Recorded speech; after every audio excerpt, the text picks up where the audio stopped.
नमस्ते दोस्तों, मैं श्रीवास्तव सर आपके लिए लाया हूं 28 अक्टूबर 2022 का महत्वपूर्ण करंट अफेयर्स, जो आपके लिए आने वाले अगले कॉम्पिटिटिव एग्ज़ाम्स के लिए काफ़ी महत्वपूर्ण है। साथ ही साथ मैंने कोशिश की है लिंक जीके देने की भी इससे संबंधित, जो आपके लिए काफ़ी महत्वपूर्ण है। पहला प्रश्न है, 2022 संयुक्त राष्ट्र जलवायु परिवर्तन सम्मेलन 6 से 18 नवंबर 2022 से आयोजित होने जा रही है। सम्मेलन इसमें से किस स्थान पर होगी? तो शर्म इल शेख इजिप्ट में यह सम्मेलन होने वाली है। इस बैठक में 200 से अधिक देशों की सरकारें जो हैं हिस्सा लेगी। COP 27 मतलब कॉन्फ्रेंस ऑफ द पार्टीज 3 मुख्य क्षेत्रों पर ध्यान केंद्रित करेगी, जो नीचे दिया गया है। उत्सर्जन में कमी, वैश्विक कार्बन बाजार स्थापित करने, कोयले के उपयोग को कम करने की प्रतिस्पर्धाओं को मजबूत करने आदि से संबंधित मुद्दों पर जो है चर्चा की जाएगी। इस तरह का जो कॉन्फ्रेंस है वो अफ्रीका में 5 बार अफ्रीका इसका मेज़बानी कर चुका है। और conference of the parties COP की पहली बैठक 1995 में बर्लिन में जर्मनी में हुई थी। COP की पार्टियों वे सरकार हैं जिन्होंने 1994 में जलवायु परिवर्तन पर संयुक्त राष्ट्र फ्रेमवर्क कन्वेंशन UNFCCC पर हस्ताक्षर किया था। तो ये इससे संबंधित कुछ महत्वपूर्ण जानकारी। अगले प्रश्न पर आते हैं, किस देश ने प्लेन लैंग्वेज एक्ट पारित किया? तो न्यूजीलैंड ने पारित किया, ताकि भाषा को और भी आसान बनाया जा सके। विशेष करके दिव्यांगों के लिए किया गया है, प्लस जो अंग्रेजी बोलने वाले भाषाभाषी उनके लिए किया गया है, ताकि और भी भाषा को आसान किया जा सके। अगला प्रश्न में आते हैं कि अक्टूबर 2022 में लॉस एंजल्स में 50वें सैटर्न अवार्ड में निम्नलिखित में से किस फिल्म ने सर्वश्रेष्ठ अंतर्राष्ट्रीय फिल्म का पुरस्कार जीता? तो ये खिताब RRR को जाता है, जो काफ़ी बेहतरीन मूवी है।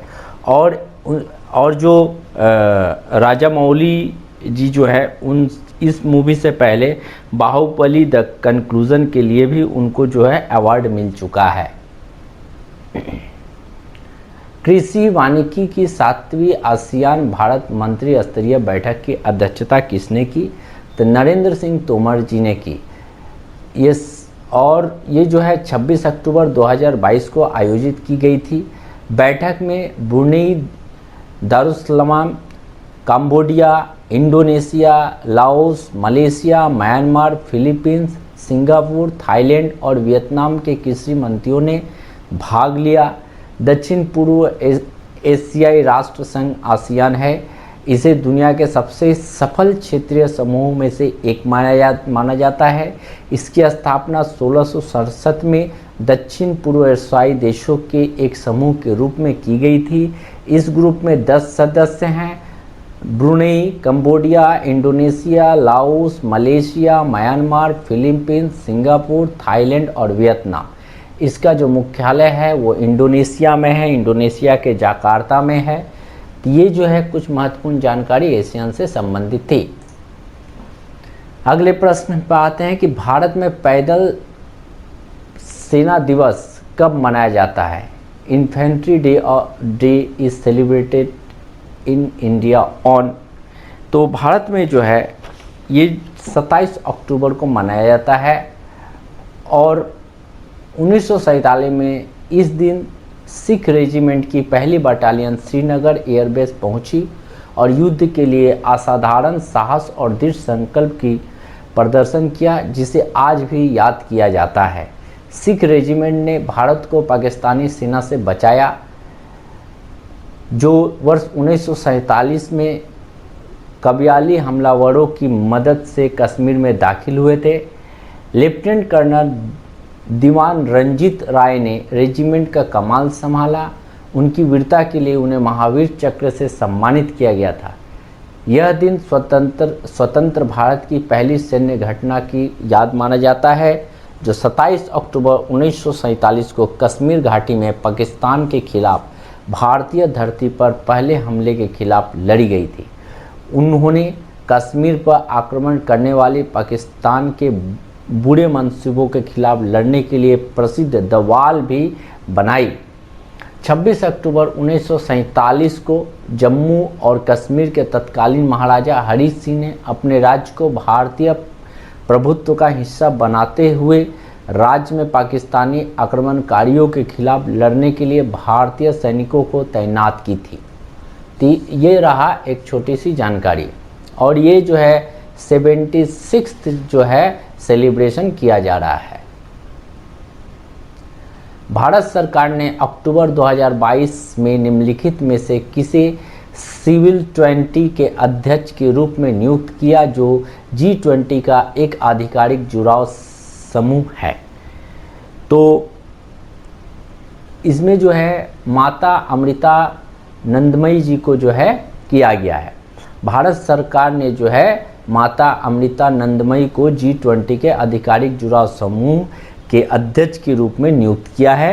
G20 के सदस्यों में 19 देश और यूरोपीय संघ शामिल है और C20 नागरिक समाज संगठन CSO के लिए G20 नेताओं के लिए गैर सरकारी और गैर व्यावसायिक आवाज़ों को सामने लाने के लिए इस मंच की स्थापना की गई है।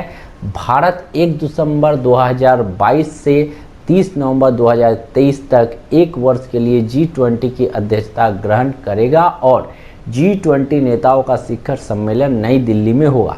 G20 के सदस्य जो है अर्जेंटीना, ऑस्ट्रेलिया, ब्राज़ील, कनाडा, चीन, फ्रांस, जनवरी, Bharat, Indonesia, Italy, Japan, Korea गणराज्य, मैक्सिको, रूस, सऊदी अरब, दक्षिण अफ्रीका, तुर्की, यूनाइटेड किंगडम, ये जो है और साथ ही साथ यूरोपीय राज्य संघ भी है। विश्व श्रव्य विरासत दिवस 2022 का विषय क्या था?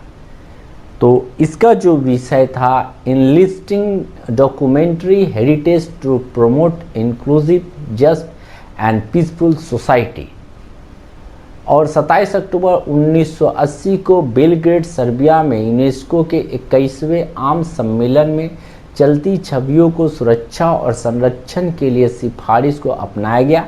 2005 में यूनेस्को के आम सम्मेलन के 33वें सत्र ने 1980 की सिफारिशों की 25वीं वर्षगांठ के उपलक्ष्य में 27 अक्टूबर को श्रव्य दिवस विरासत के लिए विश्व दिवस के रूप में घोषित किया। इसका थीम था समावेशी, न्यायसंगत और शांतिपूर्ण समाजों को बढ़ावा देने के लिए दस्तावेजी विरासत की सूचीबद्ध करना। अगले प्रश्न, FIH प्रो लीग 2022-23 के लिए भारतीय हॉकी टीम का कप्तान किसे बनाया गया है? तो इसके लिए जो भारतीय टीम के कप्तान के लिए जो चुना गया है वो है हरमप्रीत सिंह जी। जो 22 सदस्य भारतीय हॉकी टीम का कप्तान इनको सिलेक्शन किया गया है। भारत 28 अक्टूबर को न्यूजीलैंड के खिलाफ अपने अभियान की शुरुआत करेगा और 30 अक्टूबर को स्पेन के साथ खेलेगा। अगले प्रश्न में आते हैं। अशोक कुमार गुप्ता की सेवानिवृत्ति के बाद किसने भारतीय प्रतिष्ठा आयोग CCI के कार्यकारी अध्यक्ष के रूप में कार्यभार संभाला? Competition commission of India CCI। इसका कार्यभार संगीता वर्मा जी संभाली हैं और उन्होंने 26 अक्टूबर 2022 को यह कार्यभार संभाला। कौन सा मंत्रालय वाराणसी में 16 नवंबर 2022 से 1 महीने तक चलने वाली कार्यक्रम काशी तमिल संगमम का आयोजन करेगा? तो मिनिस्ट्री ऑफ एजुकेशन। तो दोस्तों ये कुछ महत्वपूर्ण जनरल अवेयरनेस था जो आपके आने वाले कॉम्पिटिटिव एग्ज़ाम्स के लिए काफ़ी महत्वपूर्ण है। इसे ज़रूर पढ़िए, अच्छा लगे तो लाइक और सब्सक्राइब जरूर कीजिए। धन्यवाद।